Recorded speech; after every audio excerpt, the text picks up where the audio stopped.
Good afternoon. Thank you everyone who took out the time to come and join us today for this Riverside Complete Street Project proposed concept virtual lunch and learn. Just a few housekeepings. My name is Lavanya Jones. I am the communication specialist for the City of Roswell Department of Transportation. And today we're going to do a brief presentation. And if you have any questions, you can enter those into the Q&A box below. We are in listen-only mode, so you will not be able to unmute yourself or have a conversation, but you can put in a question. And we have a team, Greg and Daryl, that will get to your question at the end of the presentation. And if we run out of time and we're not able to get to your question, we will follow up with you as we have your email in the registration. So they will be sure to follow back up with you.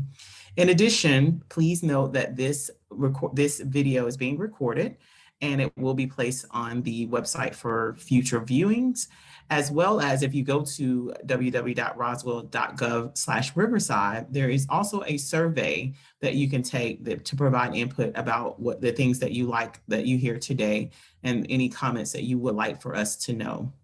And with that, I will turn it over to Bill, and thank you again very much. Lavanya, thank you very much. Good morning, everyone, or good afternoon. My name is Bill Rusum, and I am the designer working for the city on this project.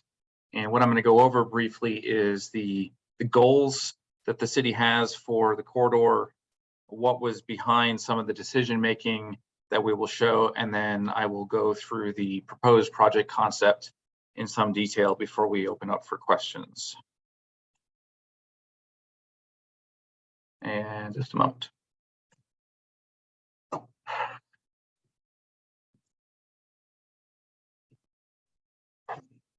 The objective the city of Roswell has for Riverside Road is to produce what's called a complete street for all modes of travel. And that includes autos, that's cars, trucks, and other motorized vehicles, cyclists of all types and sizes, and of course, anyone who is walking the corridor as a pedestrian. And to that end, they want to develop a balanced approach for the city needs, as well as some of the larger community. We have residents who live along the corridor. We have a number of people who travel to Riverside Road to use the recreational facilities. Riverside Road is a commuter route, and we need to provide that connectivity to give access to all the people who are using it. And of course, it also fronts on the Chattahoochee River, which is an important environmental consideration for the city. One question that's come up several times is, what is a complete street? And a complete street is what I just described. It is a roadway that everyone can use, no matter what your capability. But it also is not a specific design. So if someone says a complete street consists of this sidewalk and that multi-use path and this much road laneage, that is not correct. It is location dependent. For Riverside Drive, Riverside Road, it is very specific to the area and the goals incorporated. And we'll show you more about that in just a moment. The emphasis is that the facility will allow access to all users, all capabilities, and safely and comfortably. Now, the goals for the Riverside Road project were to increase the safety at all of the intersections along the road. And that includes access to the subdivisions and the driveways along Riverside. That was very important to our decision making. And as a part of that safety, we wanted to look at traffic calming measures, and primarily for speed reduction. Speeds through the corridor are fairly high, as I'm sure you all know. We also wanted to increase the pedestrian access throughout along the roadway. And we want to maintain the character of the area. No one wants to turn this into an urban development. We want it to look like Riverside Drive when we are done. And then as a final goal, we wanted to minimize the property impacts on either side of the road. That includes any impacts to private properties as well as the public property along the river. Now, during the review of the goals, we came up with a project typical section. What a typical section is just the general look of the roadway after it is complete. This is a cross section looking to the east. So on the right-hand side is where the Chattahoochee River would be, and on the left-hand side is where all of the residential properties are. We are intending to have a 5-foot paved sidewalk on the residential side of the road. that fronts on a curb and gutter section along the roadway. We will have a 4-foot bike lane, 2 10-foot vehicular travel lanes, and then a shared shoulder that would include a bike lane as well as the required paved shoulder for the road. Off to the side would be the multi-use path. This project generally uses the existing multi-use path, but there's a couple portions of the roadway where it would have to be constructed because it does not currently exist. We chose 2 different kinds of traffic calming treatments through here. These are, again, intended to slow vehicles down, get the average speed on Riverside to be lower than it currently is, as well as provide opportunities for some of our local residents to make safe turns into and out of their properties. One on the left-hand side is a mini roundabout. It is similar in nature to the roundabout that Roswell recently constructed on North Coleman. It is slightly larger. On the right-hand side, we're looking at a median island.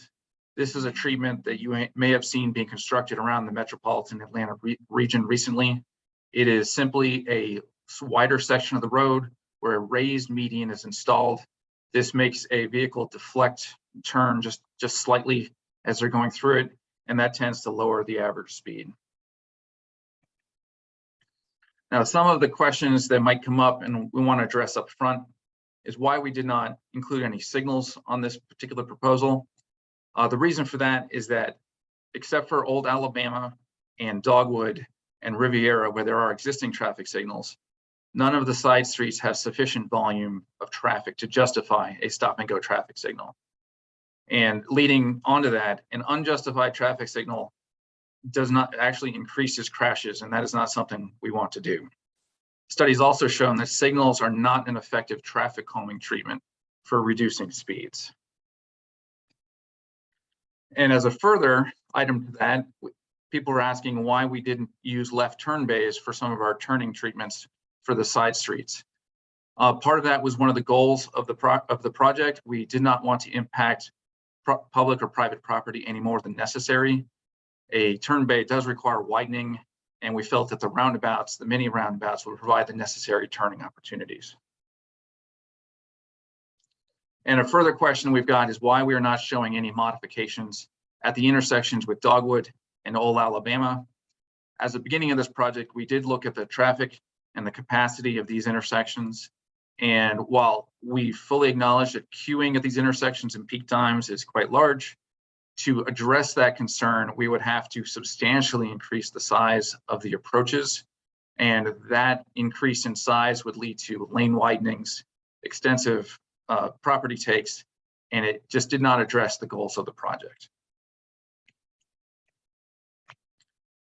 I'm about to move to the concept plan, and I'll take you from west to east.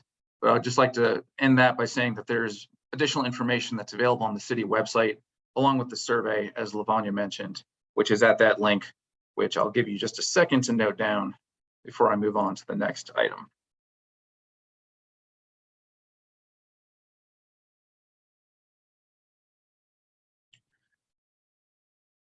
This is the project concept that we are proposing.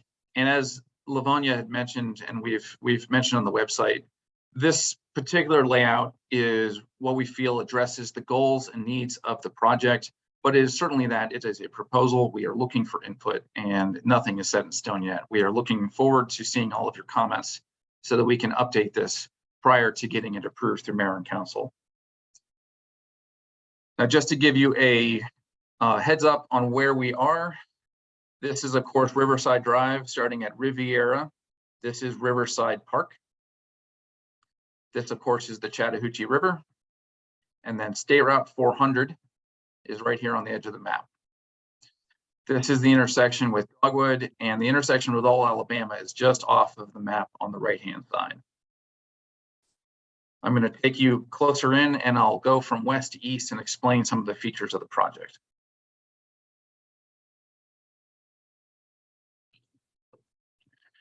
We are starting the project at Riviera Road because that is where the Historic Gateway project leaves off. It is an excellent place to begin. And also Riviera Road is doing well with its current configuration.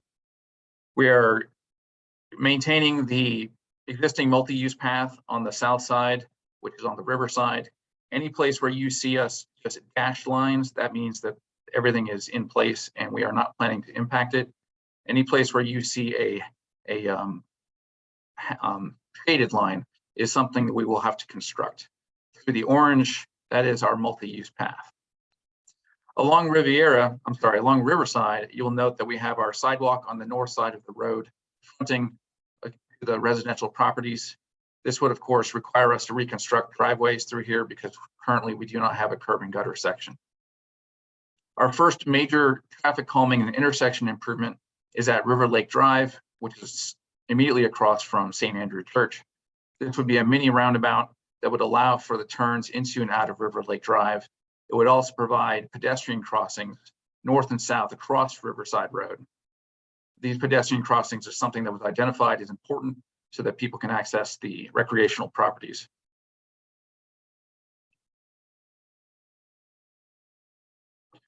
Moving along past St. Andrew, this is a section of the current multi-use path that does not exist.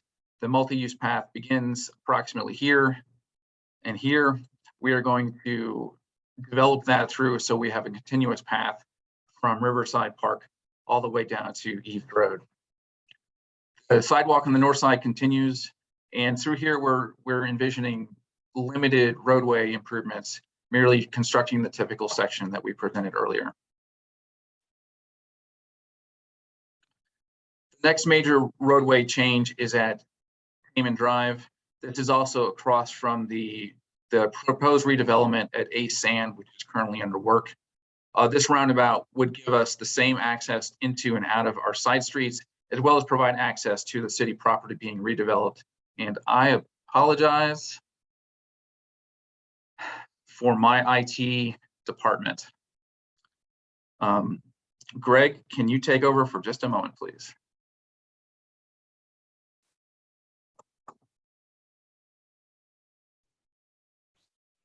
Yeah, Bill, let me try to pull up the graphic. I'll have it back up in just a moment.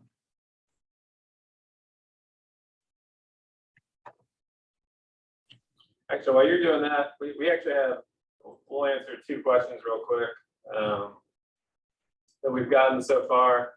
One is there any plan to connect the Vickery Creek nature area trails to Riverside Park? You know, my answer to that is that the Historic Gateway project is making that connection to the Riverside Park. That'll all be done as part of that national park mitigation. And then another question, the sidewalk on Dogwood towards Riverside from Grimes Bridge. That is another T-SPLOST 2 project. We are actually in the process of getting a public meeting set up for that. And if you stay tuned to the city's website, that information should be forthcoming in the next couple of weeks. And we are looking at late April at the Adult Rec Center for the first public meeting for the Grimes Bridge T-SPLOST project. And we've got your information here. We can make sure you are included in the outreach for that meeting. All right, I am back. I guess I'll apologize. Occasionally our IT department pushes out an update without telling anyone. Yeah, yeah. Go ahead and pick it back up, Bill, and then we'll continue to answer questions after you're done. So I was speaking of Taming Drive and the frontage to the Ace Sand parcel. The same mini roundabout construction is proposed.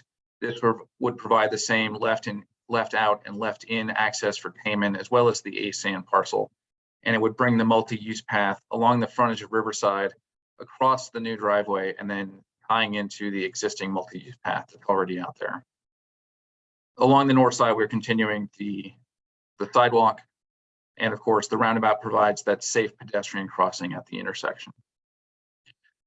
Moving along the roadway towards Dogwood, we are not proposing any updates to the River Landing Drive intersection. We are intending to put in 2 of the traffic calming medians along this segment of road.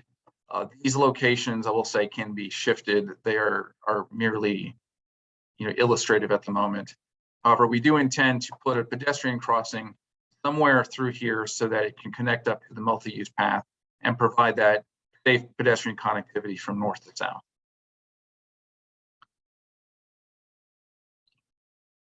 Reaching Dogwood Road, we are merely updating the intersection with the typical section of the sidewalk to the north and continuing that sidewalk alongside Riverside Road to the south.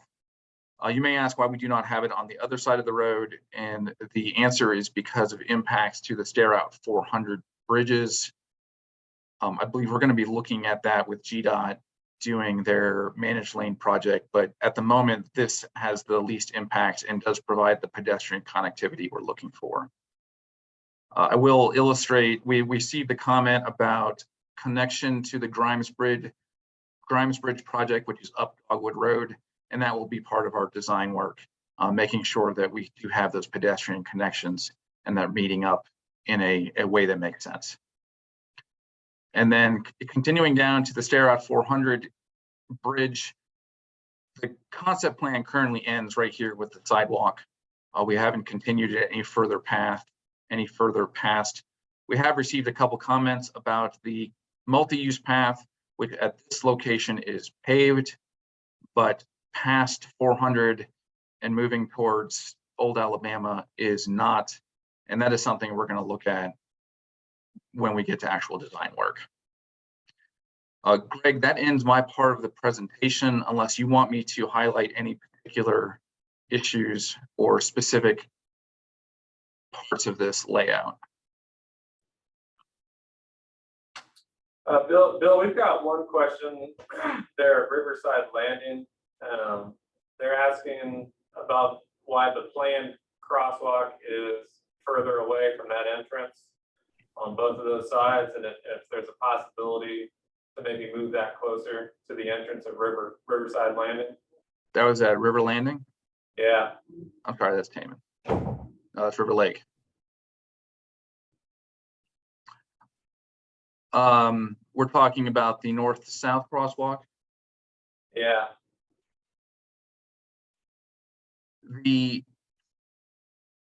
This location was chosen during concept because it is between what we would call pedestrian generators. Anyone who is at River Landing, if you are proceeding across the road, you can come down here to the sidewalk that cross at the roundabout, and you can come over here to cross at this crosswalk. And the reason for that decision making is because we figured and assumed that most people making that move would be going either here or here. But if there is, if there are reasons for installing additional crosswalks through Riverside, for example, at River Landing, that would certainly be considered when we get to design work.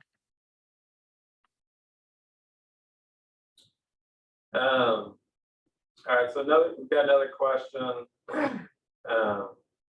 It's the HOA president for Taming Drive HOA.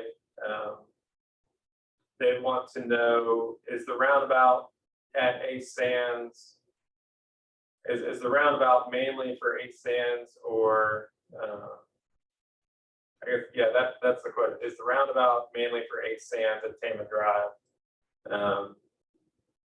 I mean, my answer to that is that, I mean, yes, it is for Ace Sands, but again, it's also another traffic calming feature along the corridor. So it's not just an Ace Sand property. If you have anything else to add to that, Bill. I'll add that it's not just because of Ace Sands, it's because it happens to make it a four-way intersection. Yeah. And it's a convenient place to access the Ace Sand property, but it's also a convenient way to give that safe left turn access to Taming. So we've got another question about the trail. Will the trail sections be 8 feet or 10 feet? I believe it is currently 8 in the existing sections. So the answer to that is that where we are constructing new trail, we will be building 10 feet. If it is existing 8 feet in some sections, we will not be upgrading that to 10 feet. That may be part of Recreation and Parks project, especially down near the A-Stand project. I think they are making some upgrades to some of those trails, but that will not be part of the Riverside project. And the trails, same question, related question was whether they were going to be concrete or asphalt. We haven't officially determined that yet, but my guess is it will likely be asphalt since that's what the existing trails are. But that's something we'll figure out during preliminary design. But if that is, if you do have a preference, please put that in a comment card. Let me see. Let me look at some other questions here.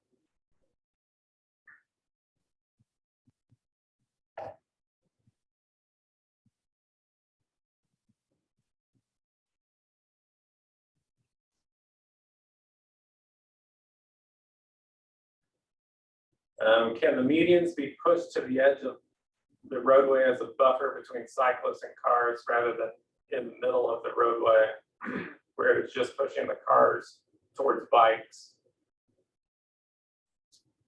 Bill, do you want to take a stab at that one?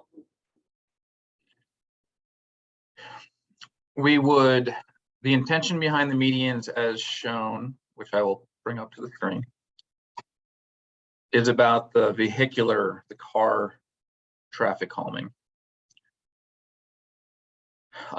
Honestly, I have never seen their use where they separate out the bike lanes. Doesn't mean it might not work. It's certainly something we could consider, keeping in mind that one of our goals is to make sure we're not impacting those private properties any more than we have to. These are good ideas. We just need to write them down and look at them.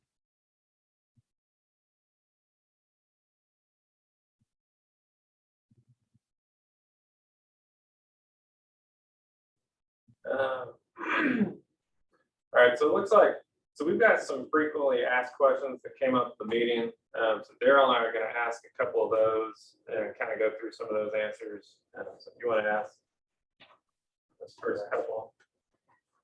First question, are the concepts for the project final?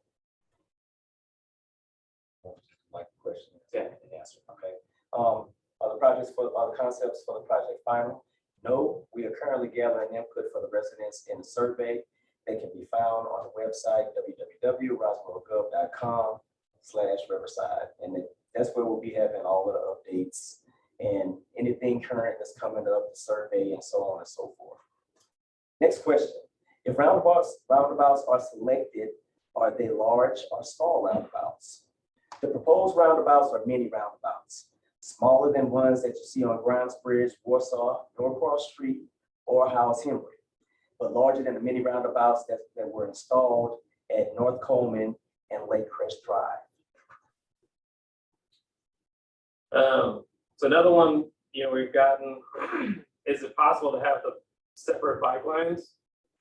The proposed on-street bike lanes are shown in order to keep the project impacts minimal. Two-way cycle tracks, two-way cycle tracks on the facility for bicycles that is separate from the multi-use path could be installed, but it would require additional impacts and right-of-way.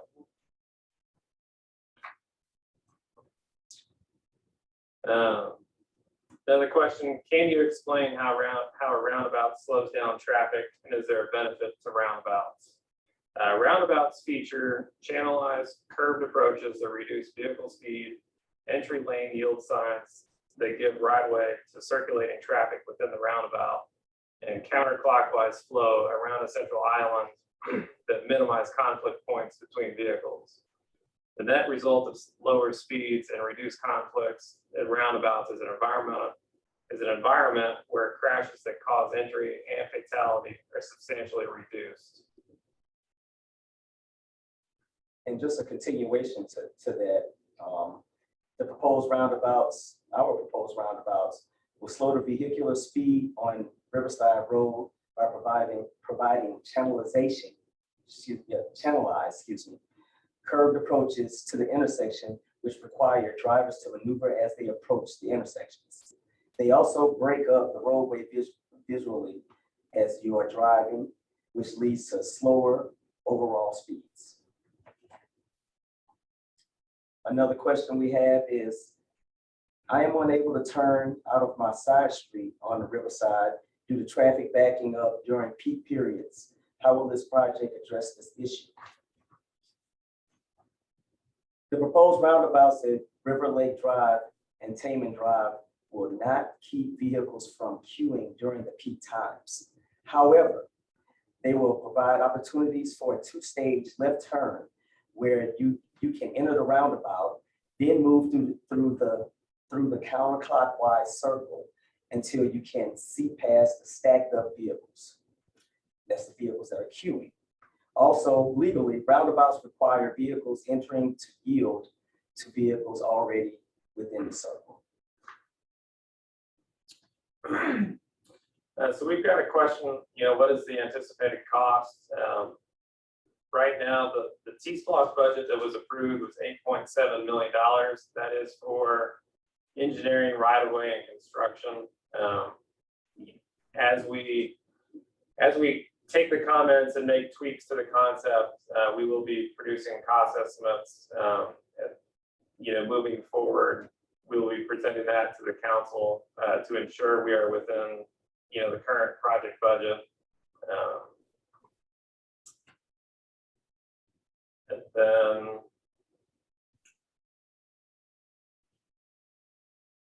there is a question about the rural shoulder and the 6'6" shoulder, the paved shoulder, and how to prevent parking. That is a very good comment. That is something we're going to have to look into, see how we can, maybe make some accommodations beyond just putting up no parking signs. That has come up during the concept, and we will be looking at that during the preliminary design.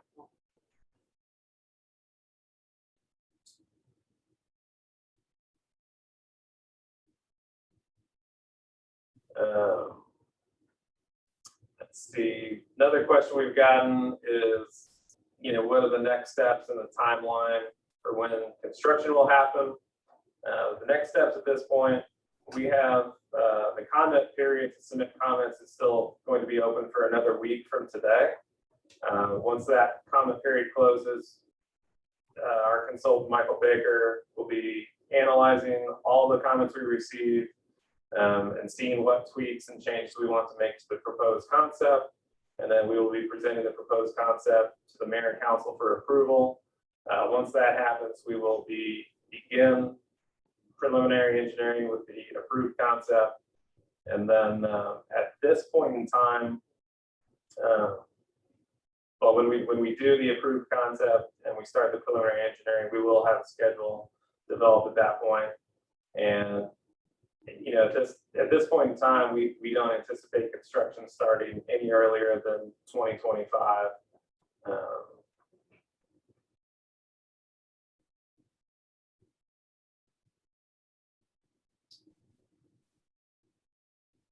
Just trying to look through and see. I think we hit a lot of the major comments. Where was that?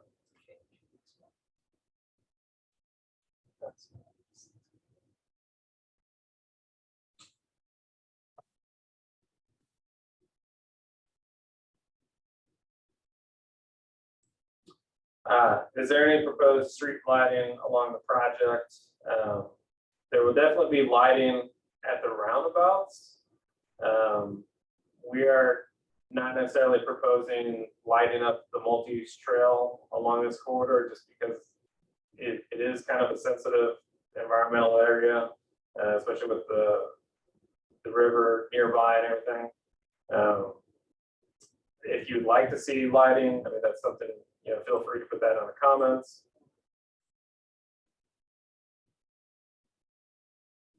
I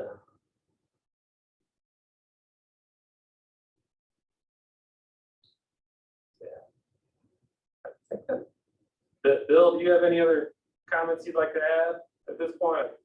I think we've addressed most of them. We've done kind of the frequently asked questions. So if you have anything else to say. The only thing I'll add is at our in-person public meeting last week, and then the comments we're receiving today, I actually think that there's some really good ideas here that we can incorporate, and this is why we have these meetings.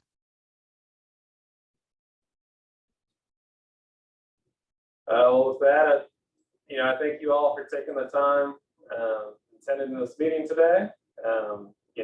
Like Bill said, we've received a lot of good input between the in-person meeting and the meeting today.